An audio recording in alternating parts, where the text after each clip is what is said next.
Okay sir, recording started ना? हाँ sir. ठीक है, good morning to all of you. चलो स्टार्ट करते हैं। पूर्णिमा कनेक्टेड हो ना सर? पूर्णिमा अपने ही फिल्म में बैठे।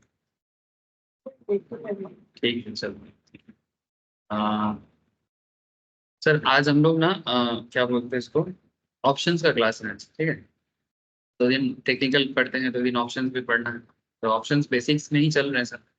तो बेसिक्स में ऑलरेडी क्लास में मुझे जितना याद आ रहा है कि मैंने आप लोगों को call options buyer, call option seller, put buy, put sell, इसके ऊपर एक डिस्कशन रिसेंट ट्रेंड में कंप्लीट किए। तो देखिए बैकअप दिए तो वही सब पे पेज है। अ, अब ये जो call buy, call sell, put buy, put sell, ये बेसिकली एक कॉन्सेप्ट है। जिसको समझ में आएगा वो राइट टाइम पे राइट डिसीजन लेगा, ठीक है। मैंने मार्केट के डायरेक्शंस के ऊपर बेस कर भी आपको ये डिसीजन लेना पड़ेगा। ये चीज भूलने से नहीं होगा कि मार्केट डायरेक्शन इज इम्पोर्टेंट। मैंने मार्केट डायरेक्शंस अगर आप गलत सोचते हो तो फिर आपका हर एक डिसीजन गलत हो सकता है। इसलिए मैं बार बार आप लोगों को बोलूंगा कि technical parameters, economic parameters, fundamental parameters, जो भी पैरामीटर्स हैं उस पैरामीटर्स के बेसिस पे आप अपना मार्केट डायरेक्शंस को सही रखने का कोशिश करना। बाकी फ्यूचर एंड ऑप्शंस में आप जैसे जैसे सीख रहे हो ना सर, वो सीखना आपका काम आ जाएगा। लेकिन अगर आपका डायरेक्शन गलत निकलेगा तो फिर आप कहीं ना कहीं थोड़ा सा प्रॉब्लम में पड़ोगे। हाँ, ऐसा भी उपाय है कि अगर डायरेक्शन थोड़ा सा गलत निकलते हैं फिर भी आप थोड़ा बहुत प्रॉफिट कर सकते हो, ऐसा नहीं है। उसके लिए भी स्ट्रैटेजीज में बात कर पाएंगे सर। लेकिन फिलहाल too early to discuss strategies. अभी स्ट्रैटेजी डिस्कस करेंगे तो माथा में कुछ एग्जैक्टली नहीं जाएगा। किसी किसी का जा सकता है पर सबको नहीं जाएगा। तो स्ट्रैटेजी डिस्कस करने का टाइम भी बाकी है सर, ठीक है। अच्छा, तो फिर आज ना मैं आपको एक बार कॉल और पुट का एक कंप्लीट समरी में बात करूंगा। और फिर कोशिश करूंगा सर मनीनेस पे जाने के बाद, ठीक है। मनीनेस इन द सेंस ये जो आईटीएम, ओटीएम, एटीएम, ये जो ऑप्शंस का अलग अलग जोन है ऑप्शन चेन के अंदर, तो ये अलग अलग जोन को आइडेंटिफाई करना कि कैसे है स्ट्राइक प्राइस कैसे चूज करना चाहिए, ये मनीनेस पे ही डिपेंड करता है कि आप कौन सा स्ट्राइक प्राइस चूज करोगे। सो डोंट वरी, धीरे धीरे आते हैं सर। देखते हैं अगर आज पहुंच पाते तो आज करेंगे, नहीं तो कल डिस्कस करेंगे, ठीक है। अच्छा, मार्केट का दर्शन कर लो थोड़ा। कहाँ है भाई मार्केट? तो देखो कंसोलिडेट किया है ना, जैसा हम लोग सोच रहे थे, धीरे धीरे नहीं सही है। मैं बोल रहा था कि इतना जल्दी तो नहीं करेगा बट करेगा। जल्दी तो नहीं करेगा पर करेगा, कर रहा है, धीरे धीरे कर रहा है, ठीक है। कहीं ना कहीं वो अपने वही ठीक है उसी पैटर्न को एकदम बना के रखा है, ठीक है। तो ये एक लग रहा था कि हाँ होने वाला है। जितना इलेक्शन पास आएगा 500 के 600 के आसपास जाएगा। हाँ हाँ हाँ, दोनों ही, हाँ वेरी गुड सर। यहाँ আচ্ছা पे এই রেটটাকে কি মারুবুদু বলা যাবে? কোনটাকে? ওই লালটাকে এই সাইডে। এইটা? না না না একদম একদম যেটা বড়টা আছে। হ্যাঁ এইটা नहीं, मारुबुजु नहीं हो सकता ये। मारुबुजु में शैडो नहीं होता। সেটা পুরো একদম স্টিকটা করে একদম না, মারুবুজু এরকম হয় না। মারুবুজুতে কি হয় আমি পড়াবো যখন দেখতে পাবি, আমি তোকে বলে দিচ্ছি। মারুবুজুর উপরে ইয়ে থাকে না, চুল থাকে না, ও ঠিক আছে। नीचे नीचे नीचे भी नहीं रहेगा, ऊपर भी नहीं रहेगा। পুরো একদম थोड़ा हाँ एकदम पार्डनेस, इसको बोलते हैं टकला कैंडल होता है मारुबुजु, ठीक है। लाइक मी, मेरा सिर भी थोड़ा बहुत है ना, तो मैं भी मारुबुजु हूँ, ठीक है। हल्का फुल्का है ना मेरा। हाँ वैसे तो मैं मारुबुजु हूँ। আর মারুবুদু বলে তার মানে কি মার্কেট খুব ট্রান্সফার পড়ে তাহলে আপ হওয়ার लाइक मारुबुजु में अगर हल्का सा अगर है तो तुम उसको भी मारुबुजु बोल सकते हो। लेकिन अगर इतना बड़ा शैडो रहेगा, ठीक है, नीचे भी दिख रहा है पूरा, तो इसको मारुबुजु एग्जैक्टली नहीं बोला जा सकता। ऊपर वाला कैंडल का जो ऊपर में वो वाला फिर भी मारुबुजु कलर का, नीचे वाला भी छोटा रहता है। ये अगर छोटा रहता तो इसको मारुबुजु बोल सकते थे, ठीक है। ये देखो इसमें इसमें भी, ठीक है, इसमें भी नीचे थोड़ा सा बढ़ गया है, ठीक है। ठीक है, एग्जैक्ट मारुबुजु, एग्जैक्ट मारुबुजु। हाँ ले लो सर।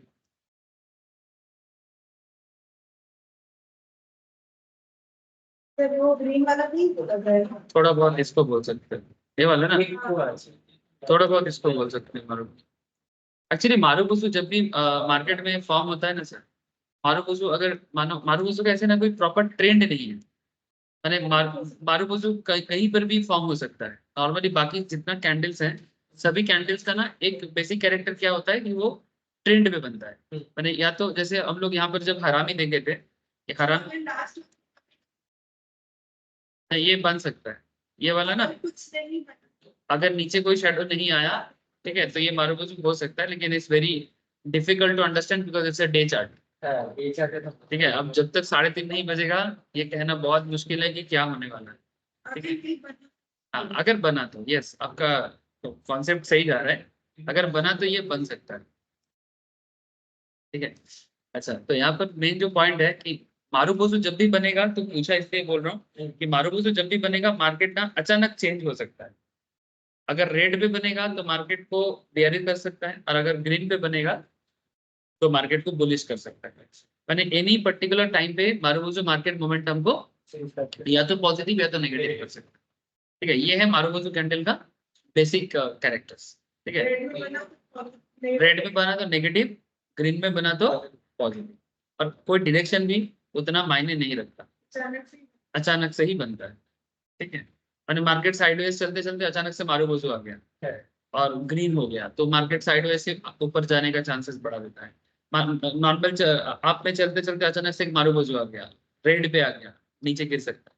ठीक है, ये मारुबुजु पे देखा जाता है। बाकी मारुबुजु का यही नॉर्मल यूज होता है, और ऐसे मारुबुजु का और भी कुछ यूज मैं टेक्निकल, बना तो ठीक है ना। अगर ये मारुबुजु बना तो हो सकता है कि कल थोड़ा सा और नीचे, लेकिन मेरे को यहाँ पर नहीं लगता है मारुबुजु बनेगा। नहीं अगर शटर हाँ, बना हाँ। तो ठीक है। मतलब चांसेस है। ठीक है, यहाँ पर कंसोलिडेट करने का ही चांसेस है। ऐसे देखो एक शैडो इधर आ गया नीचे, ठीक है, शैडो आ गया है यार, देखो अभी पता नहीं, अभी बोलना मुश्किल है बिकॉज अब पूरा दिन भर क्या चलेगा उस पर डिपेंड करता है। ठीक है सर, चलो कैंडल्स का खेल चलता रहेगा। ठीक है, स्टॉक में एक स्टॉक देख रहा था सर, टीटागढ़ रेलवे, उसके हाँ टीटागढ़ रेलवे, उसमें रिसेंटली अच्छा खासा प्रॉफिट जनरेट किया। मैं एक्चुअली सुबह सोच रहा था बोलेगा बोलेगा बोलेगा, लेकिन दूसरा 4-5 कॉल आ गया और बोल नहीं पाया। ये देखो सर, ये रेलवे वागन वगैरह यहाँ पर बनता है, इसका एक कंपनी है गवर्नमेंट का। देखो इसका अच्छा खासा प्रॉफिट जनरेट हुआ। ठीक है, इसलिए इसका ना गैप अप दिया है। मैं सुबह जब देखा, बोले चलो बोलना चाहिए था सबको, लेकिन इतना 4-5 कॉल आ गया और मैं बोलने का गया, बोल ही नहीं पाया। नहीं तो अच्छा ट्रेड के लिए बना था आज ये। ठीक है, फिर भी अभी भी बना रहेगा, आप लोग चेक कर सकते हो। देखो ये आज गैप अप दिया है, देख रहे हैं ना सर। रेलवे का है इसका। हाँ टीटागढ़ रेलवे। ठीक है, रेलवे कुछ वागन वगैरह बनाते हैं इसमें। ऑलमोस्ट कहाँ से गया देखो, 1100 से अप्रोक्स 1100 समथिंग 1156 तक गया है, थोड़ा सा जाएगा अभी ये। এটা স্যার কি ফ্রি সোल्जर হবে এটা? क्या क्या होगा, ফ্রি সোल्जर হবে এটা? थ्री सोल्जर्स কোনটাকে বলছিস, ওই রিংটাকে রিংটাকে পাস এইটাকে টাইপ या आप छोटे से लोग से बोल सकते हो, क्योंकि तीनों ही आपने गैप अप करके दिया है, और यहाँ पर एक हरामी भी दिया है। देखो यहाँ पर हिंदी अप्लाई होती एक हरामी भी था और फिर गैप अप करके दिया, बोल सकते हो। ठीक है, सो कहीं ना कहीं इस तरह से आपको टीटागढ़ भी मौका दिया। अच्छा, इसका रेवेन्यू काफी बड़ा है सर, काफी बड़ा है। अगर इसका फंडामेंटल गूगल करोगे ना टीटागढ़ रेलवे का, तो आपको दिखेगा। ठीक है, काफी स्ट्रांग हुआ है। मैं बोलना, मेरे को सुबह ही बोल देना चाहिए था, चलो कोई बात नहीं, अब याद आया तो बोला। सर आज क्या पढ़ाओगे, आज क्या पढ़ाओगे, आज क्या पढ़ाओगे, आज क्या पढ़ाओगे, चलो। अच्छा हम लोग कॉल है, कॉल लास्ट दिन तो पुट सेल के बारे में डिस्कस कर चुके थे, और ये समरी भी मैं कर लिया था कि call options buy, call option sell, put options buy, put option sell. ठीक है, इवन ग्राफिकल प्रेजेंटेशंस भी क्या हो सकता है, एक आइडिया आप लोगों को मिल चुका था। तो इसके बारे में एक और चीज मैं बता दूं, एक बार समरी कर दूं सर, कि नॉर्मली आपका मार्केट व्यू कौन सा ऑप्शन टाइप आपको चूज करना चाहिए, पोजीशन को क्या कहते हैं, दूसरा ऑल्टरनेटिव क्या होता है, और प्रीमियम क्या करना पड़ता है। ठीक है, फटाफट एक बार रिवाइज करा देते हैं कि सर एकदम सिंपल, जब भी आप किसी स्टॉक के बारे में या किसी इंडेक्स के ऊपर आपका व्यू बुलिश हो, ठीक है, तो आपको क्या करना चाहिए, कॉल ऑप्शंस बाय करना चाहिए। ठीक है, it's a very simple tricks कि अगर आपका व्यू बुलिश हो कॉल ऑप्शंस बाय करो। पोजीशन को क्या बोलेंगे? Long call. मैंने एक्चुअली लॉन्ग का मतलब होता है बाय करके बाद में सेल करना, ठीक है।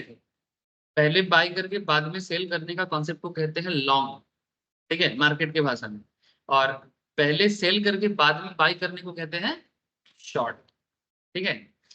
जैसे अगर आपको लगता है कि मार्केट फ्लैट रहेगा या बुलिश रहेगा, यानी फ्लैट और बुलिश, यानी या तो मार्केट बढ़ेगा या फिर मार्केट साइडवेज में रहेगा, ऐसे सिचुएशंस में आप पुट सेल कर सकते तो flat and by call option हैं। नहीं सर, फ्लैट में कॉल ऑप्शंस बाय करोगे तो दोनों साइड तो प्रीमियम देते रहेगा।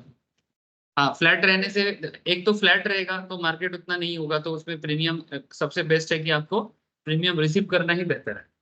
दिखाया था तो बोल गया, ठीक है। लेकिन अगर अगर अगर मार्केट बुलिश है, ठीक है, अगर मार्केट बुलिश है आप कॉल ऑप्शंस बाय कर सकते हो, वो तो है। लेकिन मार्केट फ्लैट रहने पे अगर आप कॉल ऑप्शंस बाय करोगे तो फिर आपको वो लेवल का फायदा नहीं हो सकता सर, उल्टा लॉस ही हो जाएगा। हाँ, पुट सेल में क्योंकि आप प्रीमियम रिसीव करोगे ना, प्रीमियम रिसीव करोगे और अल्टीमेटली जब मार्केट एक्सपायरी पे आएगा या फिर सिचुएशन जितना आगे बढ़ता जाएगा, बायर का लॉस होगा। मैंने बेसिकली पुट बायर मैंने जो उल्टा साइड में रहेगा उनको लॉस होगा, आपको ही फायदा होगा, ठीक है। ये नॉर्मल कॉन्सेप्ट है, लेकिन आपका बस कॉन्सेप्ट सेम रहना चाहिए कि अगर मार्केट फ्लैट रहे या अगर मार्केट बुलिश रहे आप पुट सेल भी कर सकते हैं। मैंने बहुत लोग ऐसे भी सोचते हैं कि मार्केट बुलिश है तो कभी कभी वो कॉल बाय के बारे में इसलिए सोच लेते हैं क्योंकि उसमें प्रीमियम कम जमा करना पड़ता है और मार्जिन भी कम लगता है। पुट सेल के केस में आपका मार्जिन ज्यादा होता है। लेकिन मानो अगर बाई चांस बुलिश ना हो, मार्केट फ्लैट रह गया, आपके पास दो चांस रह जाता है कि अगर मार्केट बुल ना भी हो एटलीस्ट फ्लैट रहेगा, मतलब जहां था वहीं पर रहेगा, फिर भी आप प्रीमियम रिसीव करो, जितना रिसीव करोगे उतना तो फायदा कर सकते हो। इसीलिए पुट ऑप्शन सेल का मार्केट इतना अच्छा चल रहा है। भले ही पैसा थोड़ा ज्यादा लगता हो, लेकिन क्योंकि इसमें प्रोबेबिलिटी दो माने थोड़ा ज्यादा है, इसलिए खेल खेलता है ये। नॉर्मल कॉल ऑप्शंस बाय के केस में आपको सिर्फ बुल होने पे ही मौका मिलेगा, मतलब अगर मार्केट बढ़ा तो ही जाके आपको कुछ फायदा, अदरवाइज मुश्किल। लेकिन इसके केस में ऐसा नहीं है। अगर मार्केट फ्लैट और बेयरिश हो तो आपको कॉल सेल करना चाहिए, ठीक है। आपको कॉल सेल करना चाहिए, कॉल ऑप्शंस सेल करो। इसको बोलते हैं शॉर्ट कॉल, और पहले वालों को बोलते हैं शॉर्ट पुट, ठीक है। शॉर्ट कॉल माने पहले सेल कर रहे हैं बाद में बाय करेंगे। इसके बारे में मैंने बहुत एग्जांपल दिया, जो लोग फर्स्ट टाइम स्टॉक मार्केट पढ़ रहे हो उनको भी पता है, और जो लोग पहले भी ऐसे नॉर्मल स्पॉट मार्केट में हम लोग बोलते हैं ना कि जो मेरे पास है नहीं उसको भी मैं सेल कर सकता हूँ। ऐसे तो मार्केट आपको सीधा ऑप्शन देता है सेल के लिए, लेकिन इसके पीछे का कैरेक्टर भी मैं बहुत बार क्लास में डिस्कस कर चुका हूँ। वो फ्लिपकार्ट वाला सुन सुन के कान पक चुका होगा, ठीक है।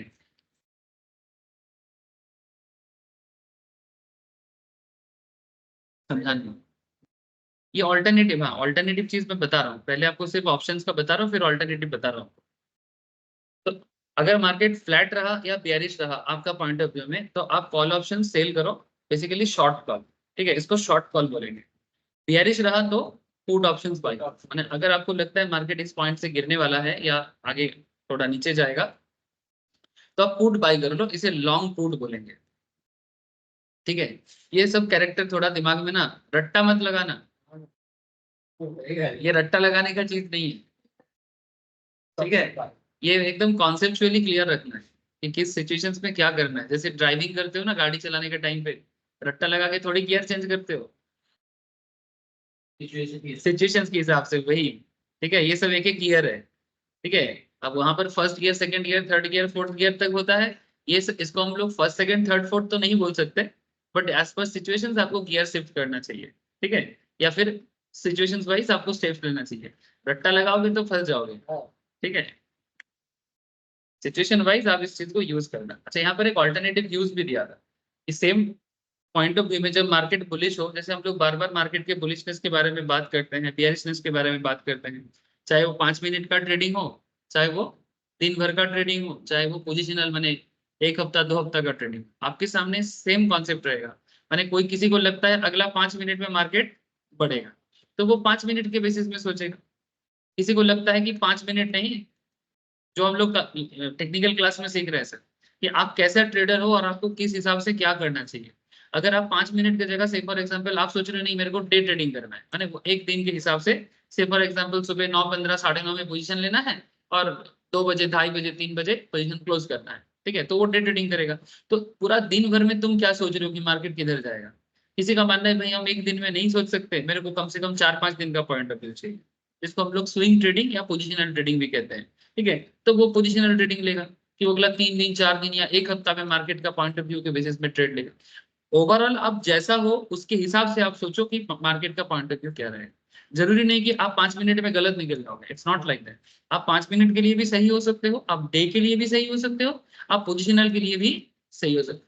ये फुल्ली डिपेंड करता है कि आपको कौन सा चीज ज्यादा शूट करता है, आपको कौन सा चीज ज्यादा शूट करता है, ये चीज बहुत इंपॉर्टेंट हो जाता है। अच्छा, नेक्स्ट जो कॉन्सेप्ट है ये आपका हो जाता है कि जब आप कॉल ऑप्शंस बाय करो सेम टाइम पीरियड में आपके पास दूसरा और भी दो अल्टरनेटिव्स है, मैंने आप अपना पैसा अगर ऑप्शंस में नहीं लगाना चाहते तो कहाँ और लगाओगे। सेम कॉन्सेप्ट में आप फ्यूचर बाय कर सकते हो या फिर स्पॉट मार्केट में भी बाय कर सकते हो। सर इन दोनों में एक ही असुविधा है, पैसा आपका थोड़ा ज्यादा लगेगा। जो ऑप्शंस में कॉम्पेरेटिवली थोड़ा कम लगता है, स्पेशली बाय के केस में। सेल के सर प्रीमियम का कितना है?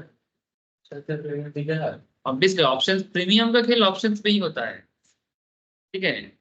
यहाँ पर फ्यूचर्स में या स्पॉट में कोई प्रीमियम का कॉन्सेप्ट नहीं होता है, ठीक है। इसमें ओवरऑल कॉन्ट्रैक्ट वैल्यू देना पड़ता है। फिर भी फ्यूचर में ओवरऑल अगर देखा जाए, मानो अगर कोई कॉन्ट्रैक्ट 5 लाख का है तो तुमको शायद 5 लाख देना नहीं पड़ेगा, मे बी 1 लाख देना पड़ेगा या 1.5 लाख देना पड़ेगा, ठीक है। ये फ्यूचर में होता है, 15-20% मार्जिन से तुम ले कर सकते हो, लेकिन लॉट साइज थोड़ा बड़ा होता है। एग्जाम्पल के रूप में आप देख ही लो सर, मन में फ्यूचर की क्लास में ऐसे मैं डिस्कस करता हूँ। तो फॉर एग्जाम्पल निफ्टी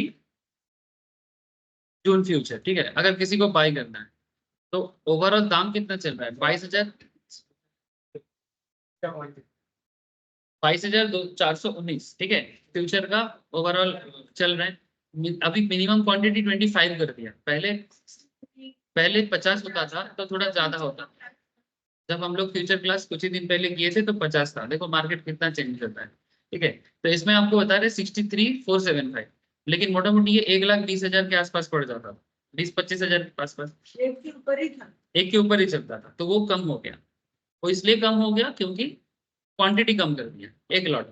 तो आपको मिनिमम इतना, मैंने इसका ओवरऑल अगर वैल्यू चेक करोगे तो इसके साथ इसको इंटू करो, 22,423 के साथ 25 को इंटू करो तो टोटल कॉन्ट्रैक्ट वैल्यू मिलता है। तो उसका आपको इतना ही परसेंटेज देना पड़ रहा है, मैंने हार्डली 15-16% होगा, आप चेक करो, ठीक है। और अगर आप इंट्राडे करोगे तो कितना बता रहे हैं, 5,60,575। 5,65,000, 5,60,575। अच्छा 5,60,575, ये है टोटल कॉन्ट्रैक्ट वैल्यू। उसके ऊपर आप जमा कर रहे हो हार्डली 60, मैंने 63 से डिवाइड कर दो इस वैल्यू, 63,000 से इस वैल्यू को डिवाइड करो, 11%। समझ में आ रहा है सर। हाँ। तो ऐसे तो 11% अगर ओवरऑल देखा जाए तो कॉन्ट्रैक्ट वैल्यू के हिसाब से इट्स ओके, लेकिन फिर भी 60-70 हजार बहुत केस में हम लोग को, जब हम लोग नॉर्मल स्टार्ट करते हैं तो 60-70 हजार एक ट्रेड में खर्चा करने के लिए थोड़ा सा लोगों को प्रॉब्लम होता है। तो इसीलिए आपके पास दूसरा ऑप्शन है, लाइक आप ऑप्शंस में कॉल ऑप्शंस बाय करो जो आपको कंपेरेटिवली सस्ता पड़ेगा, ठीक है। सो नाउ पॉइंट इज कि ये आपके सामने ऑप्शंस है कि अगर आप मार्केट की बुलिशनेस को आइडेंटिफाई कर लेते हो तो सेम आइडेंटिफिकेशंस में आप या तो लॉन्ग कॉल बाय कर लो, ठीक है, मैंने ऑप्शंस में। अदरवाइज आपके पास क्या रहेगा, फ्यूचर बाय करना या स्पॉट मार्केट। स्पॉट मार्केट तो इंडेक्स में नहीं होता है, स्टॉक में होता है। से फॉर एग्जांपल आप रिलायंस का शेयर खरीदना चाह रहे हो, रिलायंस के शेयर पे कर रहे हो या इन्फोसिस के शेयर में कर रहे हो, ठीक है। तो रिलायंस हो या इन्फोसिस, ऐसे शेयर्स में अगर आप ऑप्शंस के बजाय इंस्टेड ऑफ ऑप्शंस आप डायरेक्टली स्पॉट मार्केट, लेकिन स्पॉट में एक ही प्रॉब्लम है, अगर स्पॉट में आप इंट्राडे करते हो तो मार्जिन थोड़ा कम लगेगा, लेकिन अगर आप स्पॉट में डिलीवरी करते हो तो जितना वैल्यू है उतना ही मांगेगा, पूरा का पूरा, जितना शेयर का दाम है और जितना क्वांटिटी है। लेकिन हाँ एक चीज है कि यहाँ पर क्वांटिटी फिक्स नहीं है, क्वांटिटी इज नॉट फिक्स्ड, माने आप जितना मर्जी ले सकते हो, एक भी ले सकते हो, 100 भी ले सकते हो। ये स्पॉट मार्केट का फायदा है। जो लोग एकदम मार्केट में नया नया नए नवेली दुल्हन की तरह आए हैं, ठीक है, उनके लिए क्या है कि आप पहले ना ऐसा ही करो, एक दो करके शेयर खरीदो और रख दो। इसमें क्या होगा, आपका एक प्रैक्टिस बन जाएगा। जो लोग फर्स्ट टाइम मार्केट कर रहे हैं, ठीक है, या फिर उतना अच्छा अभी सीख नहीं पाया, उनको मैं ही बोलता हूँ कि आप एक दो करके शेयर खरीदो और प्रैक्टिस चलाओ, ठीक है। फिर धीरे धीरे जैसे आपका, हाँ बोलो सर, ISL का बोलो सर बोलो। मतलब स्पॉट मतलब स्पॉट मतलब इसे स्पॉट कहते हैं सर। ये जैसे शेयर का दाम देख रहा है ना सर, जैसे एशियन पेंट्स देख रहा है, टाटा मोटर्स, ठीक है, आईटीसी, एसबीआई, ये जो भी दिख पा रहे हैं आपको, ये सब स्पॉट है, ठीक है।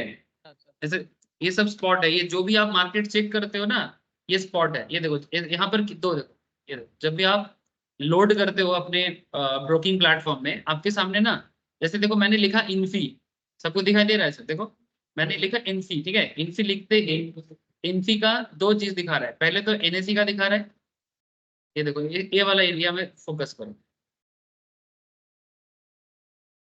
ठीक है। एक है एनएससी वाला इन्फी, एक है बीएससी वाला इन्फी। ये जो है ये स्पॉट का है, ये स्पॉट मार्केट में ट्रेड हो रहा है। इसी को देखते हुए सब कुछ करना होता है, क्योंकि यही मेन एसेट है। लेकिन ये जो मई फ्यूचर या जून फ्यूचर या जुलाई फ्यूचर देख रहे हो ना, दिस इज अ फ्यूचर, ये दूसरा चीज है। इस नॉर्मल स्पॉट के बेसिस में ये फ्यूचर रेडी होता है। जैसे सी या टी ये ऑप्शंस, सी माने कॉल ऑप्शंस और पी माने पुट ऑप्शंस। सी माने कॉल ऑप्शंस, पी माने पुट ऑप्शंस। तो एट ए टाइम एक ही एसेट का तीन तरह का सिस्टम बन गया। मेन एसेट कौन है, इन्फोसिस, मेन एसेट है इन्फोसिस। अब तुम इन्फोसिस में जैसे डायरेक्शन देख रहे हो, मैंने अच्छा इन्फोसिस का डायरेक्शन किस पे देखोगे, स्पॉट मार्केट में। मैंने जो इन्फोसिस का मेन एसेट है, इन्फोसिस का मेन एसेट क्या है, स्पॉट मार्केट वाला। अब इन्फोसिस का स्पॉट मार्केट वाला एसेट को अगर आप चेक करते हो, तो इन्फोसिस स्पॉट मार्केट में कितना जा रहा है। ऐसे रिसेंटली इन्फोसिस का एक खबर है, इसका किसी एक बड़ा एक न्यू सॉफ्टवेयर अपग्रेड हुआ है किसी कंपनीज के साथ, कुछ बिजनेस में सुविधा करने वाला है, तो उसके लिए ना इसका स्टॉक में थोड़ा सा 20 पॉइंट से बढ़ा है। हाँ बढ़ेगा सर, वही मैं इसीलिए मैं, अरे यार क्या हाल है।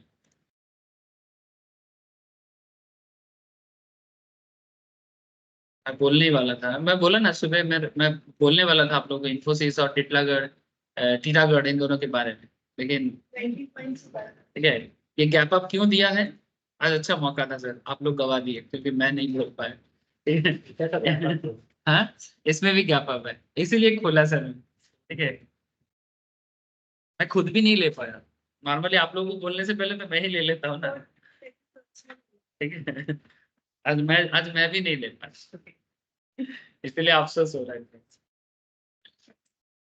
ये सबाई देखते पाচ্ছে, ये ऑनलाइन में पूछ रहा हूँ सर। देवो, धौरणी, इंकी, प्रिंस, समझ में देख रहे हैं, ठीक है।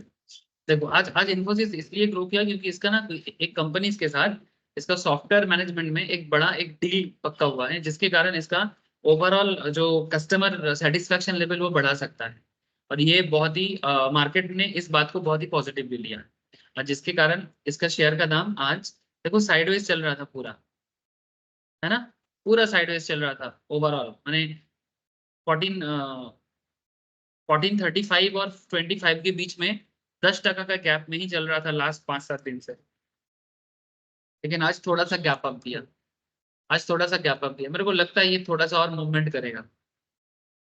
ऐसे तो ये गैप अप दिया है, मैंने एक्चुअली कल इसका खबर आ गया था, कल शाम को, ठीक है। और सुबह मार्केट ओपन होते ही बहुत सारा ऑर्डर पहले से एग्जीक्यूट, मैंने ऑर्डर जमा पड़ा था, तो जैसे ही मार्केट खुला तो शुरू से ही उसको गेन मिल गया। हाँ, जब मार्केट क्लोज रहता है तब भी ऑर्डर जनरेट कर सकते हो, उस टाइम पे आपको ऑर्डर दिखेगा नहीं। पर प्राइस नहीं है, प्राइस जो लास्ट दिन का क्लोजिंग रहेगा वो रहेगा। प्राइस भी क्लोज हो वही ना जब आज खुलेगा। हाँ, मैंने से फॉर एग्जांपल अगर आप लास्ट दिन 3:30 बजे के आसपास देते हो, तो उस टाइम पे प्राइस पे अगर आप रेट लगाते हो, तो कई बार क्या होता है 3:30 के बाद तो आपको मार्केट में दिखता नहीं है कुछ भी। तो इसके बाद उसी टाइम पे जो लोग मार्केट में ऑर्डर जनरेट किया, उनका मार्केट तो खुलेगा कल, तो कल जब मार्केट खुलेगा, इन द मीन टाइम जितना ऑर्डर जमा पड़ा है वो तो किसी को पता नहीं। तो नॉर्मली हम लोग जब मार्केट में देखते हैं कि बाई बढ़ता है तब शेयर का दाम बढ़ जाता है ना। तो लास्ट 3:30 बजे मैंने 3:25 30 मिनट के आसपास जितना ऑर्डर जमा पड़ा, उस टाइम पे एक पॉजिटिविटी था, और उस पॉजिटिविटी का जो ग्रोथ था वो तो दिखा नहीं, तो वो तो सेटलमेंट होगा। तो सेटलमेंट होकर जब सुबह ओपन होता है, हमको दिखता है कि लास्ट दिन जो क्लोज है उसके ज्यादा दाम पे ओपन होता है। 3:30 से बाद अगर शाम को लिए उसको बोलते हैं एम, आफ्टर मार्केट ऑर्डर। उसी प्राइस में वो उस टाइम पे आपको लास्ट क्लोजिंग प्राइस देना पड़ेगा। वो कुछ लेता है कोई कोई कंपनी एम ऑर्डर एग्जीक्यूट करने के लिए, क्योंकि उस टाइम पे मार्केट ओपन नहीं रहता है, तो थोड़ा बहुत किसी किसी केस में कोई कोई फार्म ब्रोकिंग फार्म चार्जेस लेता है। एम ऑर्डर एग्जीक्यूशन आप करा के रख लो, सुबह जब मार्केट ओपन होगा तो अगर सही दाम रखा है, मैंने जो लास्ट क्लोजिंग है, अगर वो दाम उस टाइम पे चला है तो आपका एग्जीक्यूट होगा, नहीं तो मिलेगा। नहीं मिलेगा। ठीक है, इसलिए हाँ क्या है টা দেখুন। ओबेरॉय रियल्टी, इसके बारे में तो पहले भी बात हुआ था धरनी, क्या हुआ है आज ओबेरॉय? এটা না ওবেরয়? हाँ,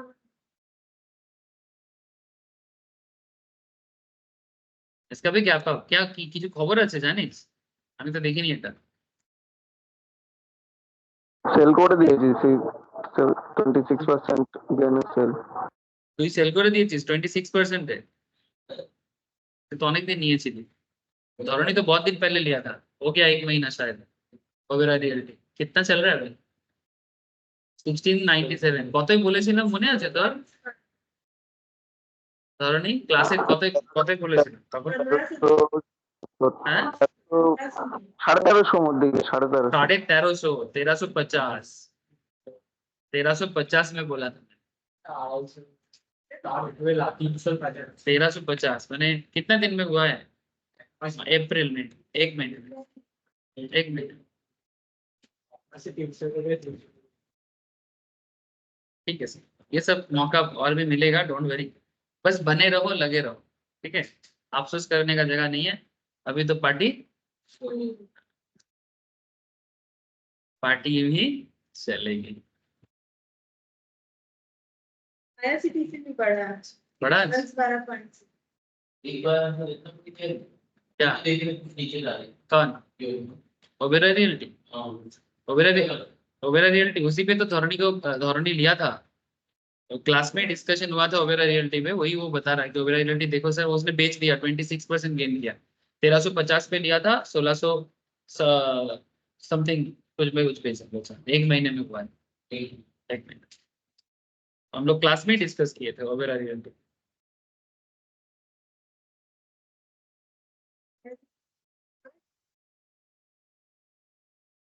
एयरटेल और एचडीएफसी तो कल का मार्केट मुबर था। कल मार्केट मैंने ओवरऑल जो पॉजिटिविटी जितना भी था उसमें आईसीआईसीआई बैंक और एचडीएफसी ये दोनों ही मार्केट को गेन करा है। 33% पे कौन? एयरटेल पॉइंट से बढ़ा 33 पॉइंट से बढ़ा।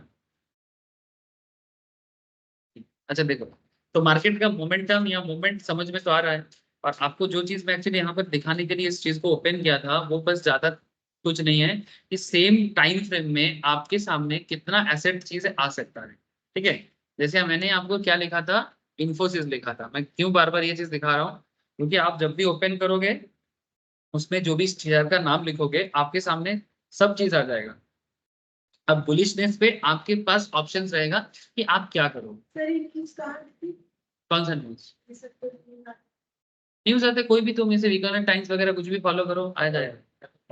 ठीक है, कोई भी एक न्यूज चैनल देखो, इकोनॉमिक टाइम्स पढ़ो, ठीक है, बिजनेस स्टैंडर्ड पढ़ो, एनडीटीवी प्रॉफिट पढ़ो, ठीक है, जो भी न्यूज चैनल सीएनएन एनबीसी आवाज पढ़ो, ठीक है, उनको फॉलो करने से ही न्यूज मिलेगा। तो मिंट पढ़ो, ठीक है, बिजनेस लाइन पढ़ो, बहुत सारा है, कोई भी एक पढ़ सकते हो, क्योंकि हर जगह में मोटा मोटी मोरलेस जरूरी नहीं कि हर जगह में एक ही खबर मिले, कहीं पर कुछ मिले कहीं पर कुछ मिले, बट इस तरह से तुम रेगुलर मार्केट का अपडेट रख सकते हो।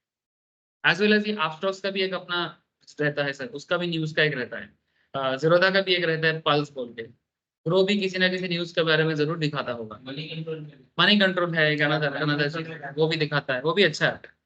बहुत खबर होता है उसके पास। ये सब न्यूज़ फॉलो करना चाहिए। न्यूज़ फॉलो करने से तुमको कंपनी के बारे में पता चलेगा। लेकिन प्रॉब्लम है देखो, सिर्फ न्यूज़ पता करने से नहीं चलेगा, वो न्यूज़ इम्पैक्ट क्या डालेगा ये भी पता होना चाहिए। ठीक है, न्यूज़ तो बहुत लोग देख रहा है, लेकिन उस न्यूज़ को पढ़ के समझना पड़ेगा कि न्यूज़ का मतलब क्या हो सकता है। ठीक है, उसी के लिए पढ़ाई करना होता है, उसी के लिए अपने आप को एक सिस्टमेटिक वे में रखना पड़ता है, ताकि आगे जाके ये चीज आप बना पाओ। समझ में आया सर? तो फिर मार्केट बुल होने से क्या करोगे? ठीक है, तीनों में से कोई भी एक कर सकते हो। अगर सेफली रहना है तो स्पॉट मार्केट में ट्रेड करो। थोड़ा सा थोड़ा सा रिस्क लेना है तो फ्यूचर लो, ज्यादा पैसा मिलेगा। अगर डायरेक्शन सही रहे, स्पॉट मार्केट से ज्यादा पैसा आपको फ्यूचर देगा। ठीक है, क्योंकि इन्फोसिस अगर स्पॉट मार्केट में खरीदने जाओगे, अगर 1440 करके चल रहा है, तो अगर आप 100 शेयर खरीदोगे या 25, चलो 25 शेयर खरीदोगे, तो 25 इंटू 1440 पूरा पैसा देना पड़ेगा। ये स्पॉट मार्केट का एक असुविधा है। लेकिन स्पॉट मार्केट का सुविधा क्या है कि अगर बाई चांस मार्केट में कुछ इधर उधर हो जाए, इसका कोई एक्सपायरी नहीं है, ये तुम्हारा चलेगा। अगर कल इन्फोसिस 40 से गिर के 1400 में चला जाए या 1300 में चला जाए, भले ही आपका 100-150 टका का लॉस। एक मिनट बात करेंगे एक्सपायरी डेट। नहीं ठीक है, मैं समझ गया आपका पॉइंट, लेकिन मैं बोल रहा हूँ कि स्पॉट मार्केट में आपका फायदा क्या होता है या एडवांटेज क्या होता है कि आप अगर बाई चांस शेयर का दाम गिर भी जाता है, आप उसको होल्ड कर सकते हो। 100-150 का लॉस दिखेगा, लेकिन पूरा पैसा इधर उधर नहीं होगा। ठीक है, किसका? इन्फोसिस का। एक लॉट में 400 शेयर लेना पड़ेगा फ्यूचर में। मार्जिन होगा 1,01,531। ठीक है, इसीलिए लोग फ्यूचर को अवॉइड कर देते हैं। लेकिन सर अभी तुमको ऐसा लग रहा है जब तुम पैसा बनाओगे तब तुम सेम, क्योंकि उसमें तुमको रिटर्न भी ज्यादा मिलता है। अगर तुम्हारा डायरेक्शन सही रहता है तो सेम अमाउंट ऑफ रिस्क पे आप ज्यादा कमा सकते हो। ठीक है, इसलिए फ्यूचर सीख के रखना चाहिए। तो जैसे कि अगर आज 100% का प्रीमियम बढ़ा है, इसमें कितना करता है? आज का जैसे बड़ा है तो आज 400 आज ऑप्शन चेक करो, देखो 1440 का ही चेक कर लो। 400 पॉइंट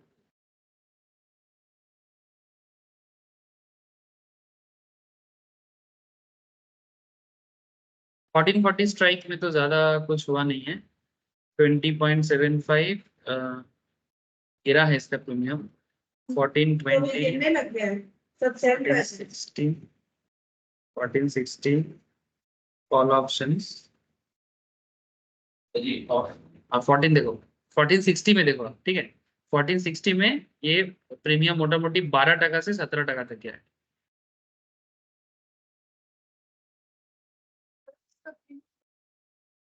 ऑब्वियसली उसी का तो चूज करना चाहिए।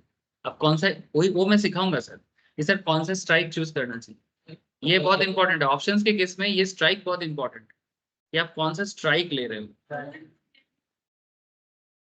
ऐसा बात नहीं है, देखो गलती हो जाता है वो अलग बात है, बट चूज करने के टाइम पे सही स्ट्राइक चूज करना बहुत इंपॉर्टेंट है। जैसे मैंने आपको 1440 भी दिखाया, 1440 में प्रीमियम गिरा है, लेकिन जब आपको मैं 1460 दिखाया पुट ऑप्शंस पे, तो उसमें आपका प्रीमियम बढ़ा है।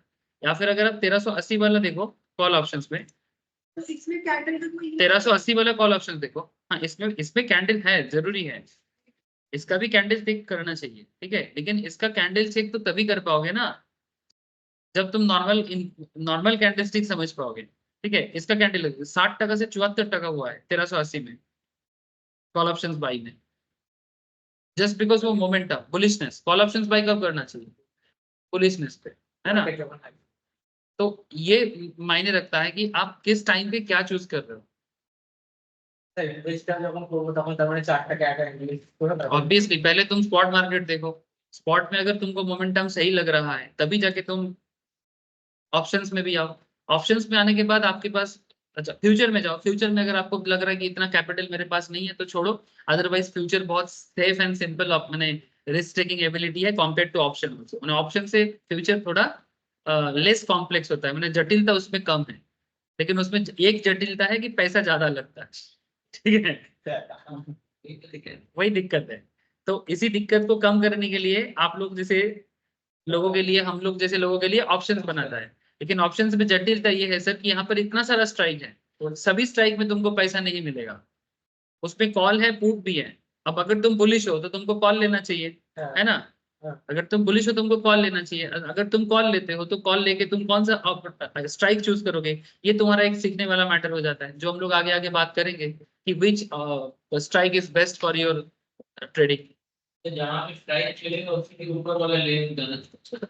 सर ये तो एक नॉर्मल बात है, ऐसे इसमें बहुत सारा बात करना पड़ता है, ठीक है, कि जहां चल रहा है उससे ऊपर वाला लेना चाहिए, ऐसा नहीं है, नीचे वाला भी ले सकते हो। 1440 तो मार्केट चल रहा है, लेकिन आज तो नीचे वाला में तो प्रॉफिट हुआ है। प्रीमियम कब मिलता है वो उसकी डेटा। लोग प्रीमियम के बारे में सोचता है, लेकिन सोचना प्रीमियम के बारे में नहीं, सोचना स्ट्राइक के बारे में होता है। हाँ करो स्ट्राइक, ठीक है। लोग पैसा क्या खर्च होगा उसके बारे में ज्यादा कंसंट्रेट कर लेते हैं, लेकिन आपका कंसंट्रेशन एरिया पैसा खर्चे के बारे में से भी ज्यादा होना चाहिए कि कौन से स्ट्राइक में आपको फायदा होगा, उसके पीछे पूरा कैलकुलेशन है। तो वेट करो सर, इसीलिए तो सही। एनएफओ बेसिकली ये फ्यूचर मार्केट को बोलते हैं सर, माने फ्यूचर एंड ऑप्शंस को बोलते हैं। NSE future and options, national stock exchange का फ्यूचर एंड ऑप्शंस का जो इंडेक्स है, एक्सचेंज है, उसको बोलते हैं एनएफओ। तो बीएससी का नहीं होता है फ्यूचर ऑप्शन? नहीं, बीएसई में फ्यूचर एंड ऑप्शंस में ट्रेड नहीं होता, उस पर सिर्फ स्पॉट मार्केट होता है। सेंसेक्स में आप ऐसे ट्रेड नहीं ले सकते।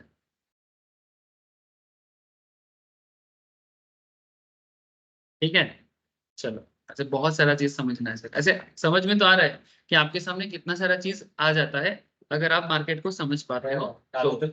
ठीक है, सेम कॉन्सेप्ट में कर सकते हो सर, सब एक ही चीज है लेकिन इम्प्रोवाइज्ड, माने उसी चीज का एक बेटरमेंट जाना चाहिए। तो वही चीज को यहाँ पर सिंपल भाषा में एक चार्ट बना के आपको दिया है।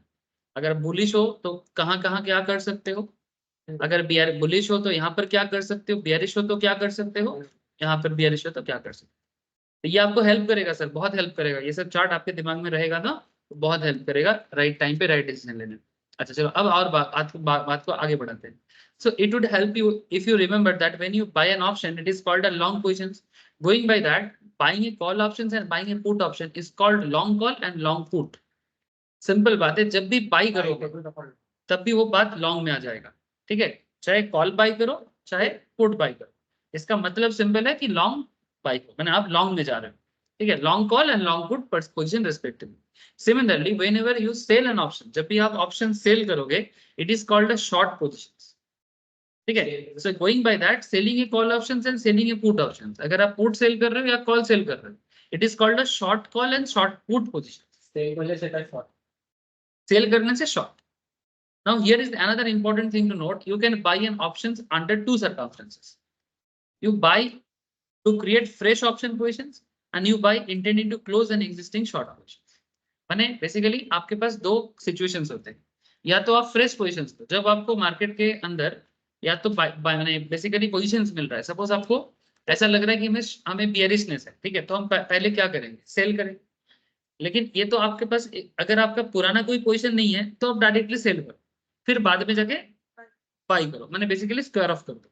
लेकिन अगर आपका पुराना पोजीशन है तो फिर अगर आप पहले से बाई करके रखे थे और मार्केट में ये ऑलरेडी आपको कुछ गेन दे चुका है और उसके बाद आपको लग रहा है कि ये गिरने वाला है, तो आप क्या करोगे, एग्जिस्टिंग पोजीशंस को क्या कर दोगे, सेल कर दो, है ना।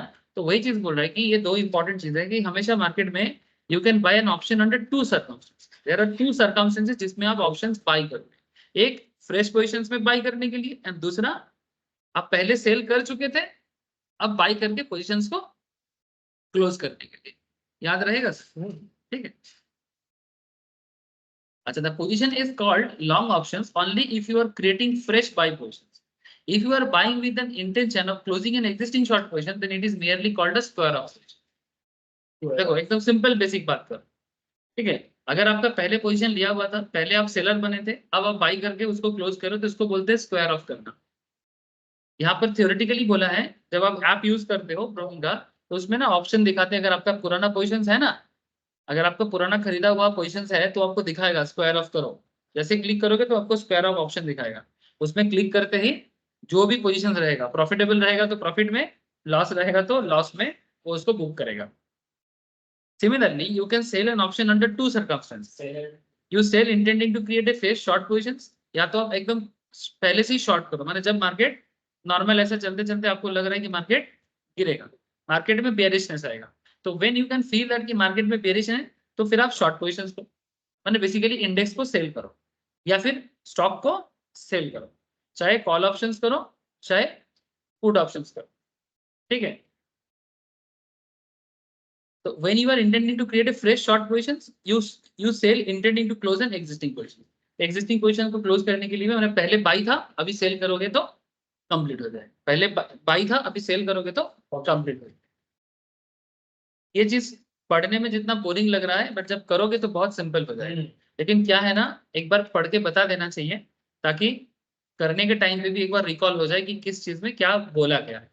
The position is called short options only if you are creating fresh right, और इसको राइटिंग इन ऑप्शंस भी बोलते हैं, ठीक है, सेल को ही राइटिंग ऑप्शंस बोलते हैं।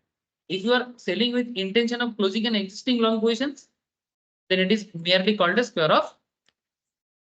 बेसिक बातें था। अब मैं आपको दो चीज बताऊंगा यहाँ पर, मैं दो चीज आपको यहाँ पर अभी 5-10 मिनट में बताने का कोशिश करूंगा। एक है sir options buyer in a nutshell, और एक है option seller in a nutshell. Nutshell माने अगर समरी करके एक बायर का कैरेक्टर बताया जाए तो क्या बताया जा सकता है। माने आप हमेशा देखो, मार्केट में आपके सामने हमेशा दो ही चीज रहेगा, या तो आप बायर बनोगे या तो आप सेलर बनोगे, ठीक है।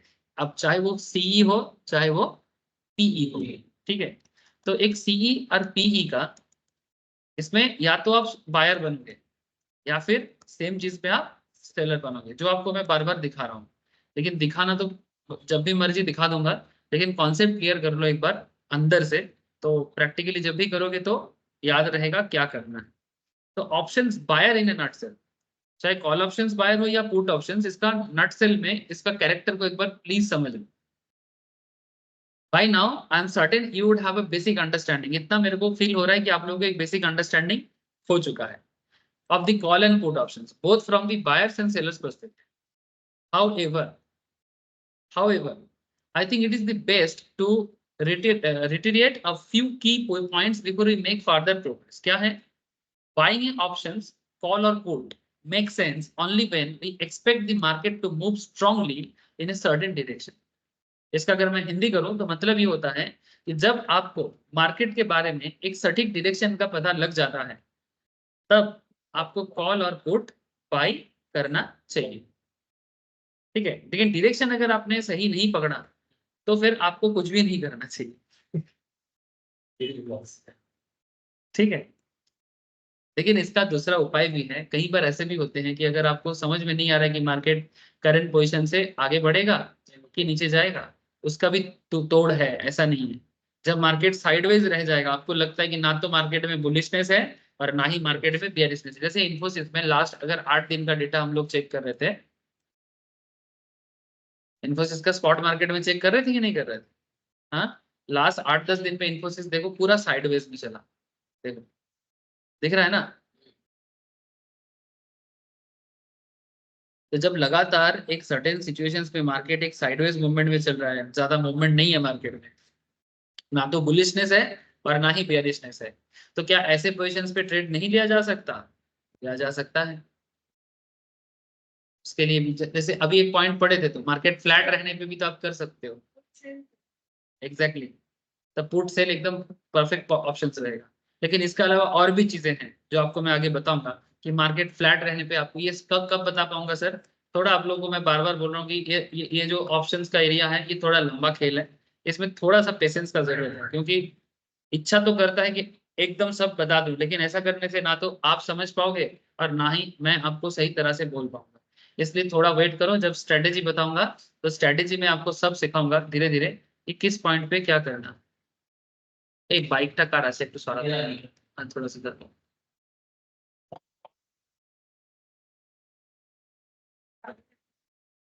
गाड़ी रखने का जगह नहीं हो, शायद गाड़ी निकालेगा इसलिए बोल रहे थोड़ा बाइक। ये सबका जगह है, रास्ता है, जिसको मौका मिलता है वो रहता है। नॉर्मली इस बिल्डिंग का जो कार होता है वही रहता है, लेकिन ऐसा जरूरी नहीं है। कहाँ पर? बिल्डिंग का अपना पार्किंग थोड़ी होता है, रास्ता है तो मेन रोड है। नहीं पार्किंग नहीं है, पार्किंग ऐसे है। नहीं कर सकते, लेकिन ये किसी का पर्सनल नहीं, सब अपने अपने हिसाब से रखते। नॉर्मली जिसका बिल्डिंग के सामने होता है उसको फायदा है कि वो ज्यादा रखेगा। इसके पास वाला पार्किंग ही तो कहाँ? जो इसके पास नहीं, होते हैं। उसका घर के सामने ही वो रखता है पार्किंग। नीचे में जो आपका ये जैसे ये गैरेज था ना, हाँ और गैरेज है ना, हाँ, ये भी गैरेज है। तो उसमें पार्किंग नहीं है। नहीं, वो लोग रखता नहीं। अच्छा देखो, तो ठीक है, साइडवेज मार्केट में क्या क्या करना पड़ता है वो मैं आपको आगे और बताऊंगा, लेकिन फिलहाल आप इतना देखो कि options buyer in not sell. तो buying an options make sense only when we expect the market to move strongly in a certain direction. ठीक है, तभी आप ऑप्शंस बाय करोगे जब आप देखोगे कि मार्केट एक सर्टेन डायरेक्शंस पे जा रहा है। If fact for the options buyer to be profitable, if fact for the options buyer to be profitable, माने जब ऑप्शन बायर को ये प्रॉफिट देगा तभी करना चाहिए। सर कैसे पता करोगे? उसी वही चीज तो समझाने के लिए बैठे हैं सर। ठीक है, the market should move away from the selected strike price, the market should move away from the selected strike price. Select जो स्ट्राइक प्राइस आप चूज करोगे, वो गेट थोड़ा ठीक से लगा देते हो। ओए प्रथम, गेट थोड़ा सा ये क्लोज कर। हाँ ठीक है, ठीक है। ठीक हाँ वही था।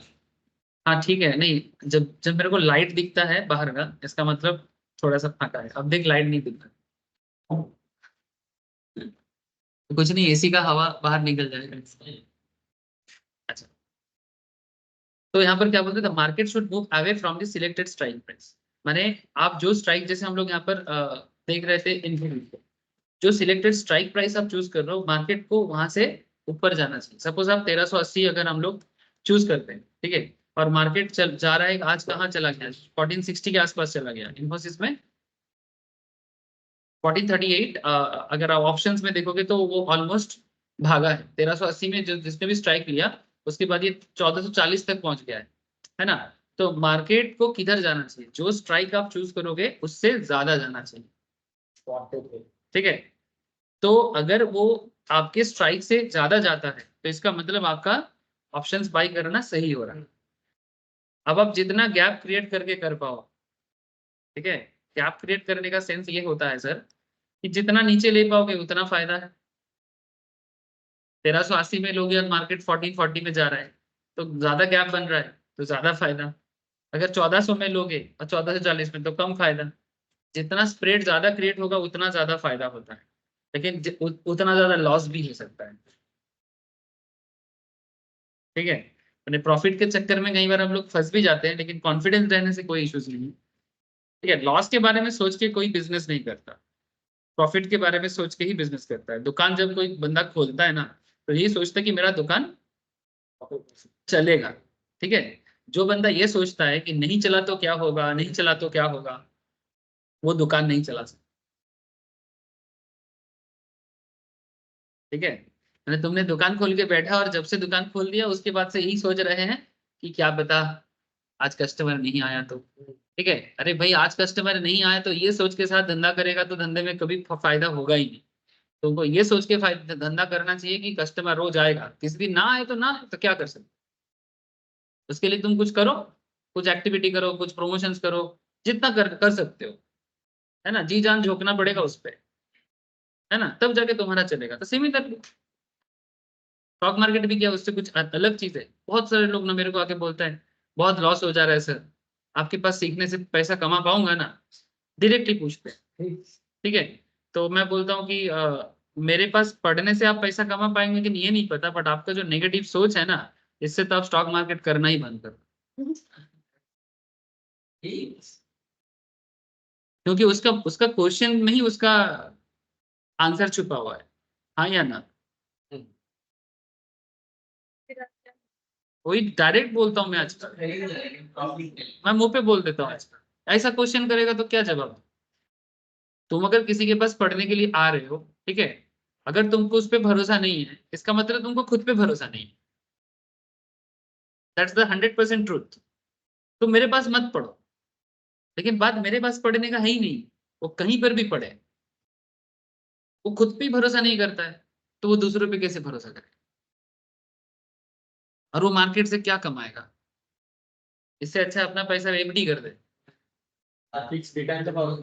ठीक है, इससे अच्छा एफडी कर दे, चैन की नींद ले और शांति से खाए, ठीक है, कुछ जरूरत नहीं है। एक बंदा 4 बार बात करके गया, ठीक है, रोज आता है सर, मैं सोचता हूँ कि एक दिन हुआ, सेकंड दिन फिर से आया, 4 बार बात करने, वही एक ही क्वेश्चन बार बार पूछता है, एयरपोर्ट अथॉरिटी में काम करता है, हाँ सरकारी नौकरी है, ठीक है, बार बार एक ही क्वेश्चन करता है, सर आपके पास पढ़ने से सीख पाऊंगा कि नहीं। अब मैं क्या बोलूंगा, मैं बोलूंगा मेरे पास पढ़ने से आप सीख नहीं पाओगे। तो सोचो कि ये क्वेश्चन में ही तो क्वेश्चन ही रॉन्ग है ना। हो सकता है कि मैं बहुत बेकार पढ़ाता हूँ, हो सकता है कि मैं बहुत बेकार पढ़ाता हूँ, तो क्या मैं बोलूंगा मेरे पास पढ़ने से आप करना नहीं। क्या पता इंसान ऐसे ऐसे सोच रखता है, क्या समझाऊं। अरे यही तो कारण है उसका, मैं उसका लॉस खाने का कारण ना उसका मार्केट सेंस का नहीं है, उसका लॉस खाने का कारण है उसका मेंटेलिटी निगेटिव है। एक तो नॉलेज नहीं है, वो तो रीजन है ही, दूसरा सबसे बड़ा रीजन है कि उसका जो एकदम लाल पे लाल हो जा रहा है और मुंह छोटा हो जा रहा है ना पैसा कमाने के चक्कर में, मेन रीजन है कि वो इतना ज्यादा नेगेटिव सोच विचार वाले इंसान है कि वो हमेशा प्रॉब्लम में रहता है। पैसा का लालच तो है, वो तो करेगा, लेकिन इतना नेगेटिव सोच विचार रखने से तुम नहीं रह पाओ। चलो देखो, मैं एक्चुअली किसी के बारे में नहीं बात कर रहा, एक कैरेक्टर के बारे में बात कर रहा हूँ। Selecting the right strike price to trade is a major task, ये बहुत इंपॉर्टेंट एरिया है, ये जो आपको मैं अभी बता रहा था, ये जो यहाँ पर अभी इन्फोसिस ओपन करके आपको दिखा रहा था कि इतना सारा स्ट्राइक प्राइस है, इसमें से कौन सा स्ट्राइक प्राइस सही होगा सर, ये कोई आसान काम नहीं है, सीरियसली आसान काम नहीं है, नहीं, ठीक है, कोई कोई सिंपल एक तरीका अपनाते हैं, एटीएम लेके कर लेते हैं, ठीक है, कुछ समझ में नहीं आता एटीएम ले लो, ठीक है, लेकिन ऐसा नहीं है, आपको तो मार्केट में फायदा करना है, सिखाऊंगा सर, चिंता मत करो। तो ये सबसे इंपॉर्टेंट टास्क हो जाता है, मैं डिस्कस करूंगा सर लाटा स्टेज में, धीरे धीरे यही सब बात होगा।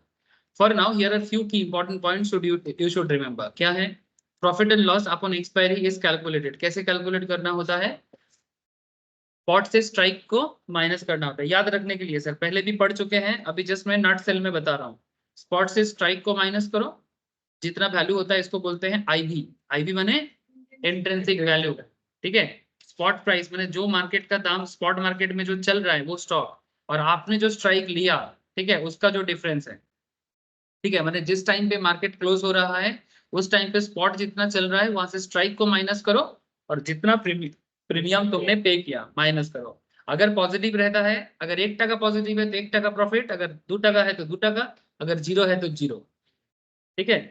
अच्छा, तो ये होता है कॉल ऑप्शंस का, हाँ लॉन्ग कॉल का, अगर बात लॉन्ग पुट का हो जाए तो सर पॉइंट है, नहीं सर, ब्रेक इवन पॉइंट नहीं आएगा इसमें, इंट्रिंसिक से प्रीमियम माइनस करके अगर पॉजिटिव रहेगा आपका तो फिर आप फायदे में। যদি ব্রেক ইভেন পয়েন্ট যখন বলছে যখন জিরো হয়ে যাবে, জিরো থাকবে তখন तो तुम लोग भूल जाते हो, भूली नहीं, इतना सारा एग्जाम्पल पढ़ो, कॉल ऑप्शंस बाय, चलो एग्जाम्पल ही देख,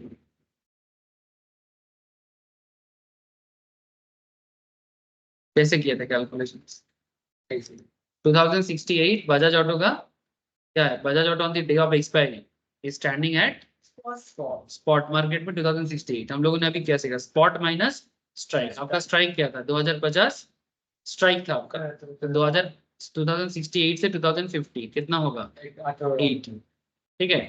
अच्छा, अगर मानो एक्सपायर होता है 2025 में स्पॉट मार्केट में, और आपका स्ट्राइक है 2025, तो आप कहाँ पर रहोगे, -25, है ना, तो -25। अच्छा, but remember IV of an options is a zero, non-negative number, तो hence we leave at IV at 2025 में IV क्या हो जाएगा, इंट्रिंसिक वैल्यू नेगेटिव नहीं हो सकता, इसलिए हम लोग इंट्रिंसिक वैल्यू को माइनस को हम लोग 0 मानते हैं, और बाद में जब इसका प्रॉफिटेबिलिटी कैलकुलेशंस भी दिखाए थे सर आपको, intrinsic value spot minus strike करके कैलकुलेट किया जाता है, इंट्रिंसिक वैल्यू कैसे कैलकुलेट करेंगे, स्पॉट माइनस स्ट्राइक करके, है ना। तो स्पॉट माइनस स्ट्राइक से इंट्रिंसिक वैल्यू अगर माइनस आएगा तो जीरो, तो जितना आपका इंट्रिंसिक वैल्यू होगा अगर जीरो है तो जितना आपका प्रीमियम होगा उसको ऐड करो। जीरो प्लस यहाँ पर 6 टका 35 पैसा का प्रीमियम था, प्रीमियम माइनस पे क्यों दिखा रहा है, क्योंकि ये हमारे पॉकेट से निकलते हैं, ठीक है, प्रीमियम देना पड़ता है। तो अगर इंट्रिंसिक जीरो है और प्रीमियम नेगेटिव है, नेगेटिव क्यों, तो अल्टीमेटली आपका प्रीमियम का लॉस होगा। लेकिन अगर आपका इंट्रिंसिक 10 टका आता है, ठीक है, सपोज आपका इंट्रिंसिक आता है पॉजिटिव 10 रुपीज और आपका प्रीमियम है 6 टका 35 पैसा जो आपने पे किया, तो यहाँ पर आप 3 टका 65 पैसा कमा रहे हो, है ना। मजा का बात है कि जब हम लोग यहाँ पर स्ट्राइक चूज किए थे तो 2050 चूज किए थे, स्ट्राइक था 2050 का, ये बजाज ऑटो में लिया गया था। बजाज ऑटो एक्सपायर कर रहा है अगर 2060, माने बुलिश हुआ है और बुलिश होते ही तुमने फायदा किया।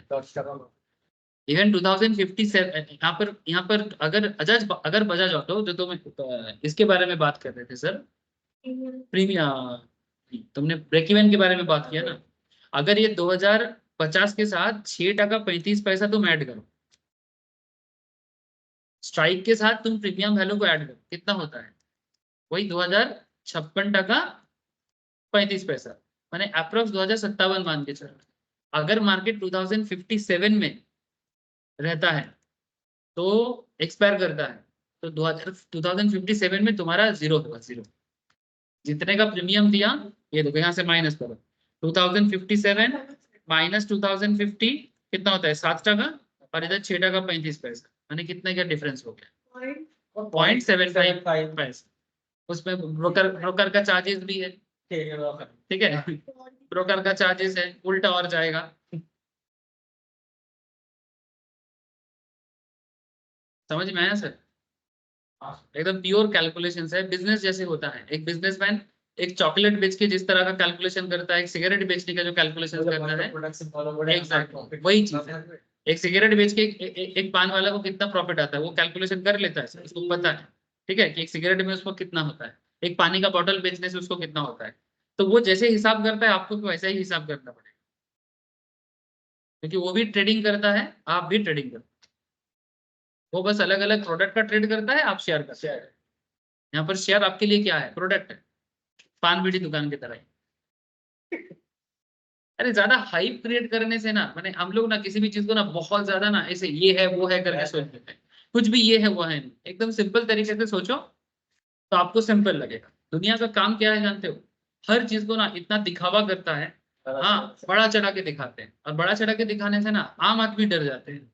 और इस दुनिया ऐसा क्यों करता है, क्योंकि कोई नहीं चाहता क्योंकि उसके जगह में कोई ना आए। ये दुनिया का एक टेक्निक है, ठीक है, बहुत मुश्किल है, कभी नहीं हो सकता, बिल्कुल मत आना, ठीक है, तुम पहले ही डर जाओगे, माइंड पे बैठ जाए, हमसे किसी ने नहीं कर पाया, तुम्हारा क्या औकात है, अरे भाई तुमको क्या पता उसको क्या औकात है। इसीलिए ना ये बात मैं क्यों बोलता रहता हूँ, क्योंकि आप पहले खुद तो जानो आप क्या कर सकते हो, दुनिया के बातों पे आके तुम क्यों डिसीजन लो। तुम खुद अगर किसी काम को करने जाते हो और वहां पर हारते हो तो तुम्हारा डिसीजन ठीक है भाई, मैं करने गया मेरे से नहीं होता है। तुम अपने से अगर डिसीजन लेते हो समझ आता है, किसी के कहने पे डिसीजन लेने का कोई मतलब मेरे को समझ। हाँ, कई बार क्या होता है, मानो तुम कोई काम करने गए हो और तुम हारते हो उसमें, और फिर कोई तुमको बोला था कि मत कर और तुम करने जाते हो, फिर उस टाइम पे वो उसको और मजा आता है, बोला था बोला था। फिर तुम्हारा तो और मोटिवेशन डाउन होगा, हाँ यार बोला था।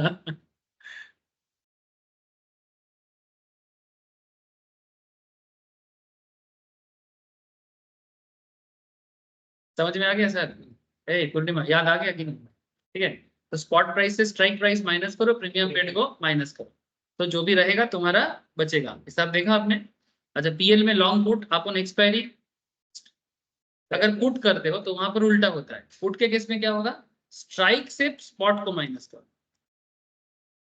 याद रखिएगा। पुट के केस में क्या होगा, स्ट्राइक से स्पॉट को माइनस करो। यहाँ पर हम लोग क्या किए, ये लॉन्ग कॉल था, ये लॉन्ग पुट था, माने कॉल के केस में हिसाब होता है स्पॉट माइनस स्ट्राइक, और पुट के केस में हिसाब होता है स्ट्राइक माइनस स्पॉट। ठीक ठाक ये सब चीज आपको दिमाग में एकदम क्लैरिटी रखना पड़ेगा। अगर आपका कैलकुलेशन देखो भाई, कोई भी ट्रेड करने से पहले आपको कैलकुलेट तो कर लेना चाहिए ना, कि अगर मैं करूंगा तो मैं किस स्थिति में रहूंगा। ठीक है, तो वो स्थिति देख के ही आपको जाना चाहिए। अगर आपको स्थिति समझ में नहीं आता है तो नहीं जाना चाहिए। वो स्थिति समझ में तभी आएगा जब आप ये सब चीज कैलकुलेट कर लेते हो, है ना। एक टैक्सी वाला भी ना भाड़ा लेने के पहले सोच लेता है कि कितना दूर जाना है, कितना तेल पड़ेगा, ठीक है, उसका कितना खर्चा होना चाहिए, दिन में कितना ट्रिप उसका हो सकता है, वो भी हिसाब करता है। वही तो, ठीक है, वही चीज। तो वो अगर एक टैक्सी वाला ऐसे हिसाब करता है, रिक्शा वाला हिसाब करता है, तो हम लोग तो अपने आप को ट्रेडर कहते हैं, तो हम लोग क्यों नहीं करेंगे? प्रॉब्लम तो वही है ना। The above formula is applicable only when the trader intends to hold the long options till expiry. अगर आप एक्सपायरी तक रखते हो तो ये फॉर्मूला एग्जैक्टली काम करता है। बट अगर आप एग्जैक्टली एक्सपायरी तक नहीं होल्ड करते हो तो प्रीमियम में जितना नॉर्मली क्या होता है, लोग एक्सपायरी तक अगर होल्ड नहीं करता है तो ऐसे केसेस में उसका वो बीच में अगर प्रीमियम में वैल्यूएशन चेंज होता है तो वो निकल जाता है, अपना पोजीशन छोड़ते हैं। दैट्स अ डिफरेंट थिंग, वो तो नॉर्मल बात है। जैसे शेयर को कम दाम में खरीदना, ज्यादा दाम पे बेचना, वैसे प्रीमियम को कम दाम पे लेना, ज्यादा दाम पे बेचना, उसमें और क्या रॉकेट साइंस है। ठीक है, 10 का प्रीमियम 20 में बेचते हैं, 10 टका कमाते हैं। ठीक है, ये तो सिंपल है सर। ठीक है, लेकिन उसमें सिंपल बात है, तुम देख लो कि बुलिशनेस है कि नहीं है, प्रीमियम बढ़ेगा घटेगा। लेकिन ये है कि अगर कोई एकदम एक्सपायरी तक ऑलमोस्ट इसको होल्ड करता है तो वो ये सिनारियो ऑप्शंस में देख सकता है। The intrinsic value calculations we have looked out at the previous chapter is only applicable on the expiry day. We cannot use the same formula during the series. बताता हूँ, the PL calculation changes when the trader intends to square off the positions well before the expiry. अगर आप expiry से पहले position close करना चाहोगे तो आपका प्रॉफिट एंड लॉस का सिचुएशन थोड़ा बदल जाएगा। The buyer of an options has limited risk. ये बात हमेशा याद रखना, buyer of an options को limited risk माने वो जितना प्रीमियम पे करता है उतना ही उसके पास रिस्क होता है। बायर ऑफ एन ऑप्शंस का लिमिटेड रिस्क क्यों, कि जितना प्रीमियम पे करेंगे उतना ही मेरा लॉस हो सकता है, लेकिन अगर फायदा हो तो मैं अनलिमिटेड प्रॉफिट पोटेंशियल उसको होता है। लेकिन इतना जितना सुनने में कान में अच्छा लगता है, रियल में इतना रेगुलरली नहीं होता है। होता नहीं है ऐसा बात नहीं, होता है, बट वही राइट टाइम पे राइट डिसीजन नहीं ले पाते। अब ये था ऑप्शंस बायर का, चाहे पुट हो या कॉल, उसका सिंपल एक तरीका कि कब क्या करना चाहिए, उसका कैरेक्टर क्या होता है। Options seller in a nutshell. अब पूरा सेलर को एक बार समरिटिकली जान लो सर, कि सेलर कौन है, उसको क्या करना चाहिए। ये सब आप लोग कॉपी में नोट डाउन करके भी रख सकते हो अपने हिसाब से। अभी क्योंकि सीख रहे हो ना, इतना चीज याद नहीं रहता है, मेमोरी है ना, वो ऑटोमेटिकली थोड़ा बहुत तो मैंने वाइप आउट हो ही जाता है।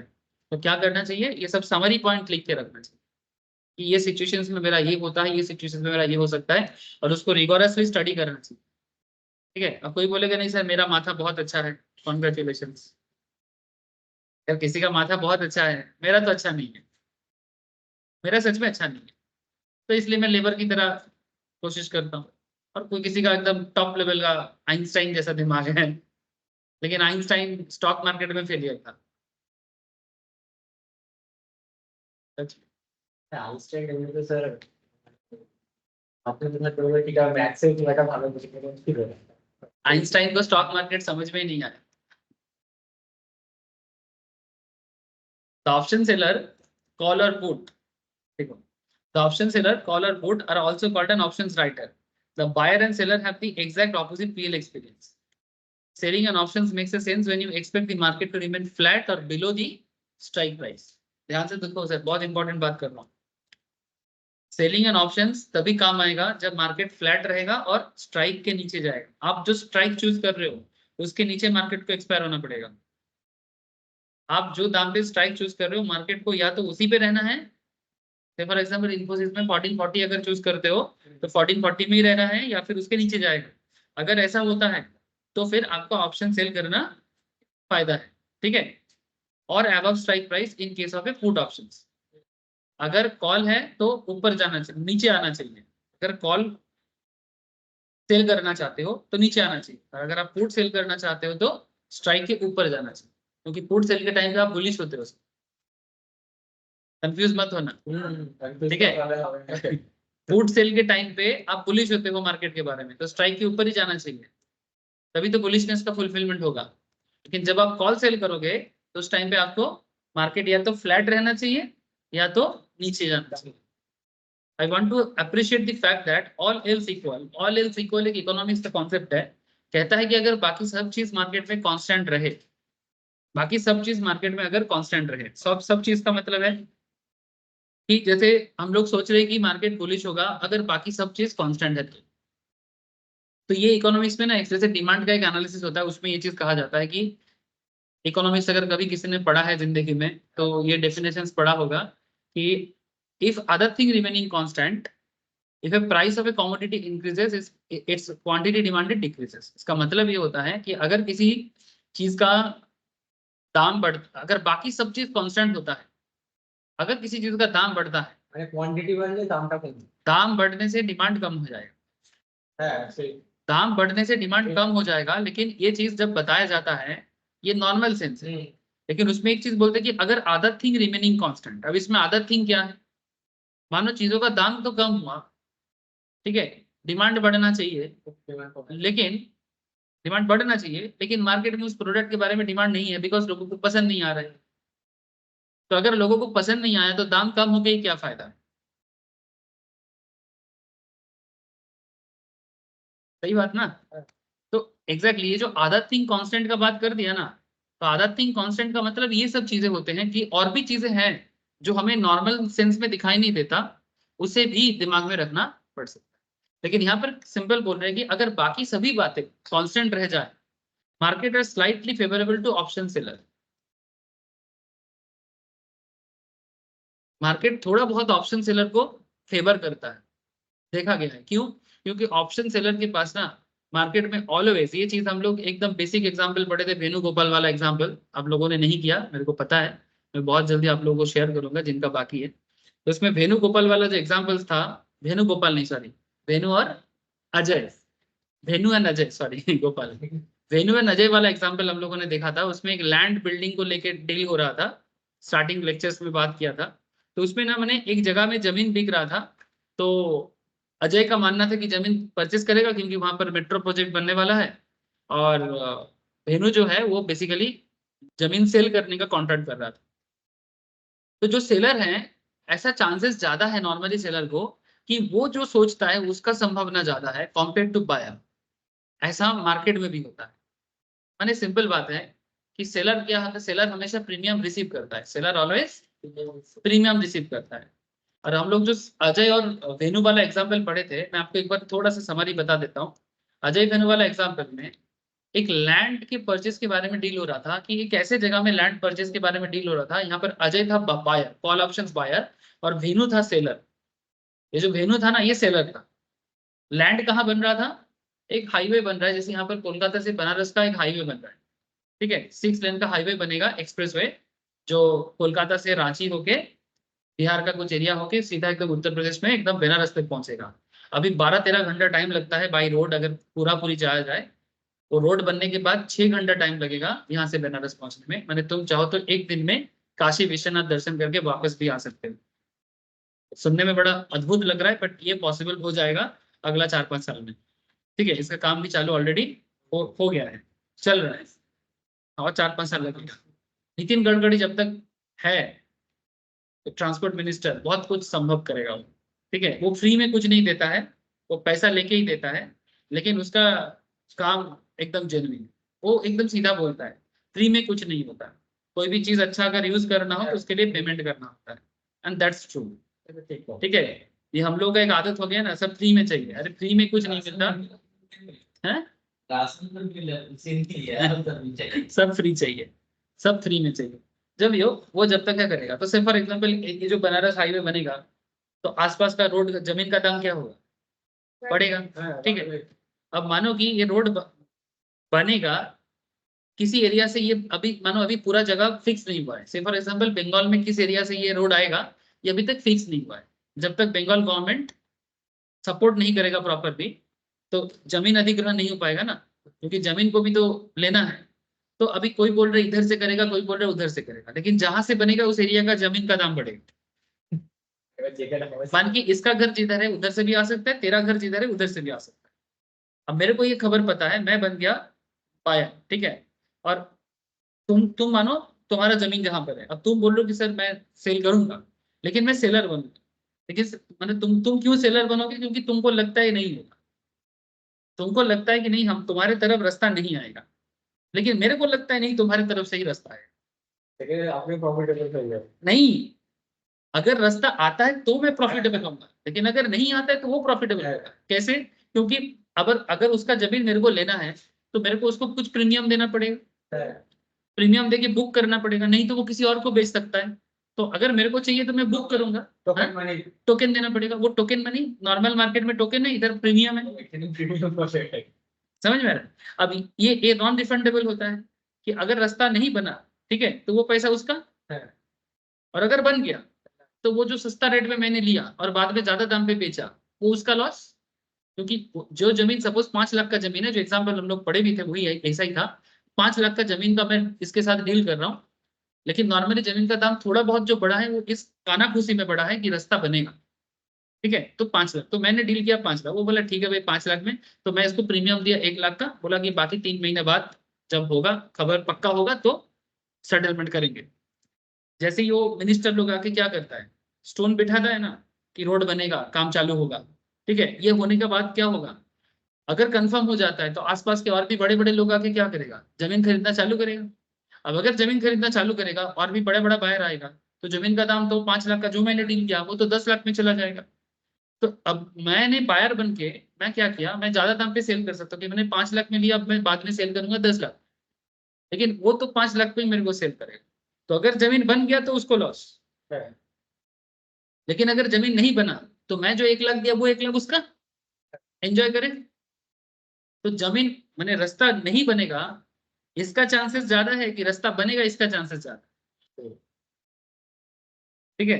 तो मैक्सिमम केस में देखा जाता है नहीं बनेगा इसका चांसेस ज्यादा, प्रोबेबिलिटी हाई होता है, क्योंकि मंत्री लोग तो बोल के बहुत कुछ चला जाता है, होता कितना है ठीक है।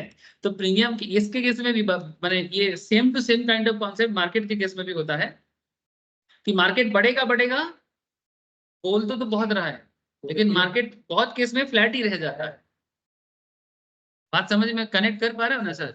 मार्केट बढ़ेगा बढ़ेगा बढ़ेगा बढ़ेगा बोल तो रहा है कि मार्केट बढ़ में, लेकिन देखा जा रहा है कि जिस एक हफ्ता में मार्केट बढ़ने वाला था उस एक हफ्ता में मार्केट बढ़ा नहीं, मार्केट जहां था वही रह गया। तो मार्केट अगर फ्लैट रह जाता है तो फायदा किसको? सेलर को। अगर थोड़ा बहुत गिर गया बढ़ने की बजाय, फायदा किसको? सेलर को।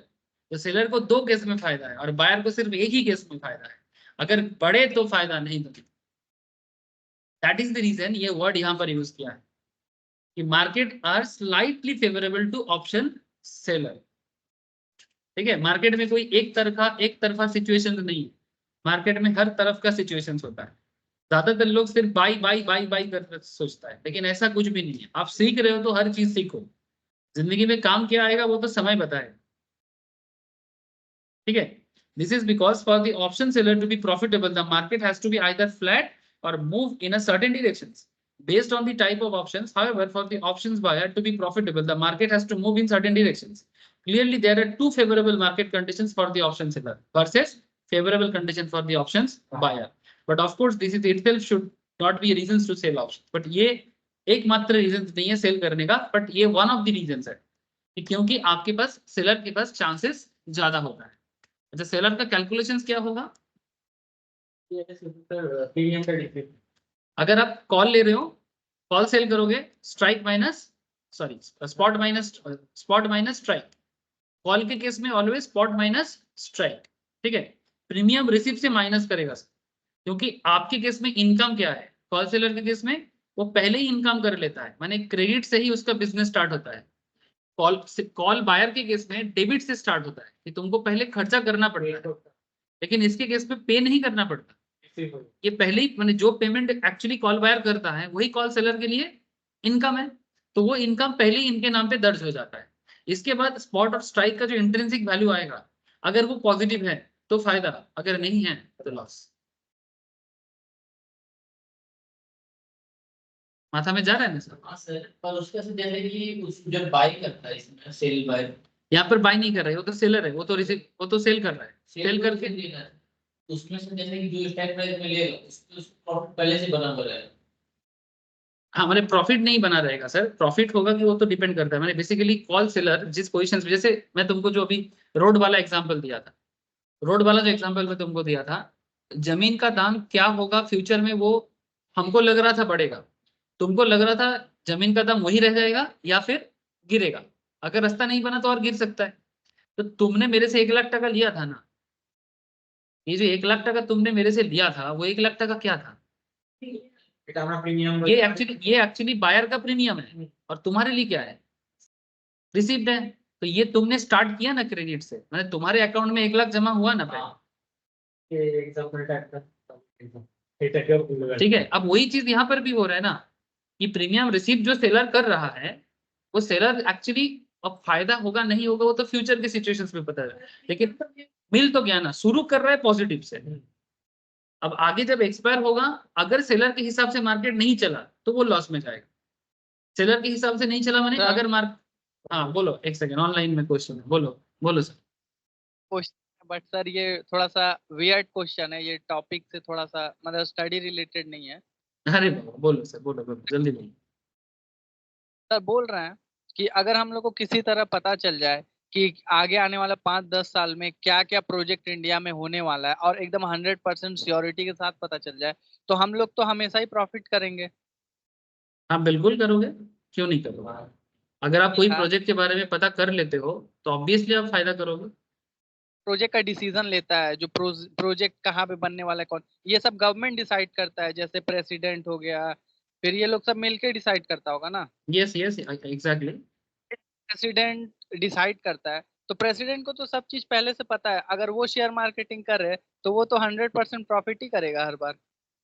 सर अगर वो करे तो बिल्कुल करेगा, लेकिन वो करता नहीं है नॉर्मली, क्योंकि प्रेसिडेंट का और भी काम है, वो पैसा कमाने के मतलब लिए प्रेसिडेंट प्रेसिडेंट पैसा का जो, कमाने के लिए नहीं बना है।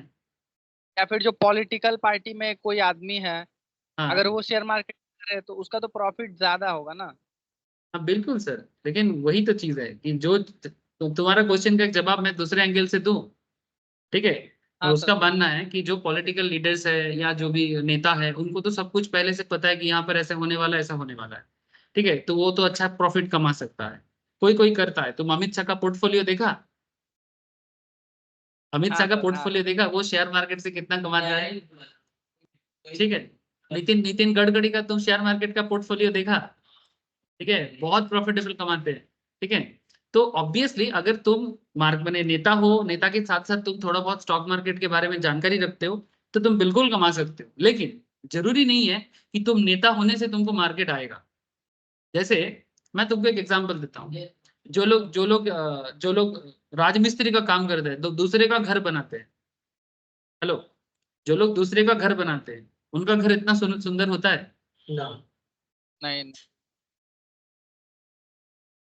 इवन किसी किसी केस में उनका घर का छत छत भी नहीं रहता प्रॉपरली। जो इतना बड़ा बड़ा लोगों का 5 माला 10 माला 50 माला बिल्डिंग बनाते हैं, तो उनका घर जाके देखो, उनका कितना बड़ा घर है।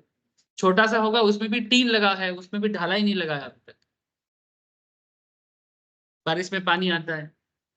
जो दूसरे का कपड़ा सिलता है उसका कपड़ा अच्छा नहीं होता। तो ये दुनिया का नियम है सर, ठीक है। ये दुनिया का नियम है कि हर इंसान हर काम नहीं कर सकता। ये यही कारण है कि इकोनॉमी चलता है, ठीक है। लेकिन हाँ, समझ गया तू, मैं समझ गया, तेरा क्वेश्चन भी अटपटा सा था, मेरा जवाब भी अटपटा सा है। लेकिन एक चीज है कि हाँ, अगर तुम नेता के साथ साथ मार्केट को भी समझते हो तो तुम बिल्कुल कमा सकते हो। अब नेता है, मार्केट के बारे में कुछ पता ही नहीं है तो कैसे कमाएगा? जैसे बंगाल का नेता लोग, तुमको कितना लगता है यहाँ के नेता लोगों को कुछ पता है मार्केट के बारे में? ममता दीदी को पता होगा लगता है? नहीं। और उसका भाईपो को पता हो सकता है, भाईपो पढ़ा लिखा है, ठीक है, ठीक है। दीदी को मुझे नहीं लगता पता है। हाँ वही, उसको बांग्लो भाईपो बोलते हैं, भतीजा को बांग्ला में बोलता है भाईपो, काका and भाईपो, কাকা ভাই ठीक है, काका। और इसका ये पीसी बोलते हैं, बांग्ला में बोलते हैं पीसी, ठीक है। पीसी माने बुआ, मासी लगता मासी माने माँ, माँ का बहन को मासी बोलते हैं, पापा का बहन को पीसी बोलते हैं, ठीक है। बस इतनी सी चीज़ है। चलो छोड़ो, तुम लोगों को अभी भाषा सिखाऊंगा क्या है? जैसे मैं कभी कभी सोचता हूँ, सर क्लास लेके तो बस अच्छा, of course the PL formula is applicable only if the trader intends to hold the position till expiry. ये जो PL फॉर्मूला है ये तब तक काम करेगा अगर ये एकदम एक्सपायरी तक कोई होल्ड करता है. So when you write options, margins are blocked in your trading account. Margin क्या हो जाएगा सर? ब्लॉक कर देगा. ठीक है. The seller of the option is unlimited risk but minimum profit potential.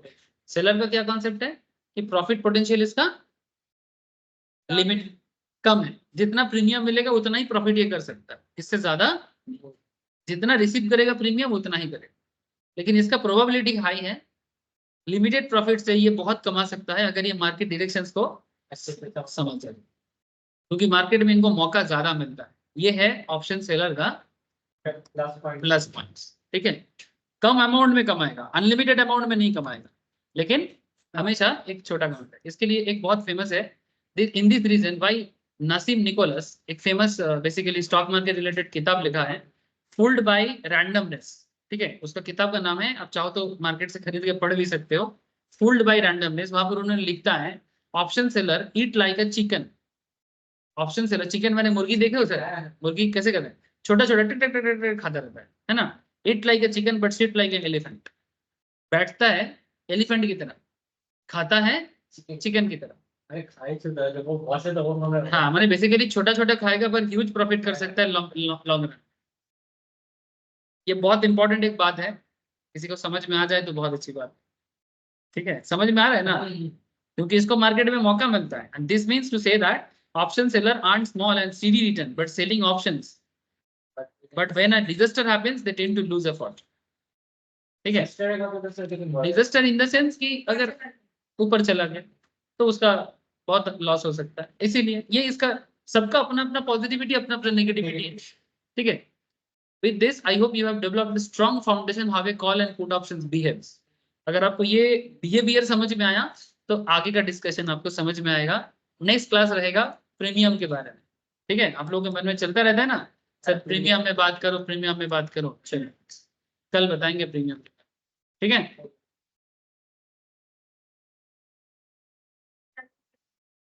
आज अरे थोड़ा वेट करो, बताते हैं अगर जल्दी नहीं है तो.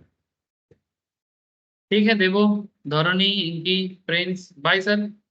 कल आ जाओ, कल बताते हैं बाकी डिस्कशन. ठीक है. ओके.